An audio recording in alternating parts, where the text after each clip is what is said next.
Hello everyone, এখন বাজে রাত্রি প্রায় 2:30 মানে ধরে নাও প্রায় 2:30 বাজে, ঠিক আছে। এখন কিন্তু তোমরা সবাই ঘুমাচ্ছ, ইভেন আমার বাড়ির সবাইও ঘুমাচ্ছে, ঠিক আছে। কিন্তু আমি এত রাতে জেগে কী করছি জানো? 1 মিনিট, তার আগে একটু বাইরেরটা দেখিয়ে নিই, ঠিক আছে। বাইরেরটা একবার দেখে নিই।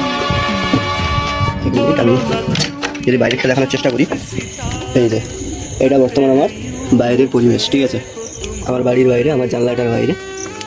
এবার এবার দেখাই যে এতক্ষণ ধরে আমি করছি এটা কি। 1 মিনিট, এই যে পেন্টিং, এতক্ষণ ধরে এই অ্যাবস্ট্রাক্ট পেন্টিংটা আমি কমপ্লিট করলাম। হ্যাঁ হ্যালো, আমি বলছি যে এই ড্রয়িংটা, এই পেন্টিংটা হয়তো ভালোভাবে তোমরা এখানে দেখতে পাওনি। আমি সকালে উঠে ফাইনাল ক্লিপটা সকালে আমি নেব, ঠিক আছে। এবং এই ভিডিও শেষে আমি এই পেন্টিংটা সিনেমেটিক কিছু শর্ট অ্যাড করবো, তো দেখে জানিও যে কেমন হয়েছে, ঠিক আছে। Good night.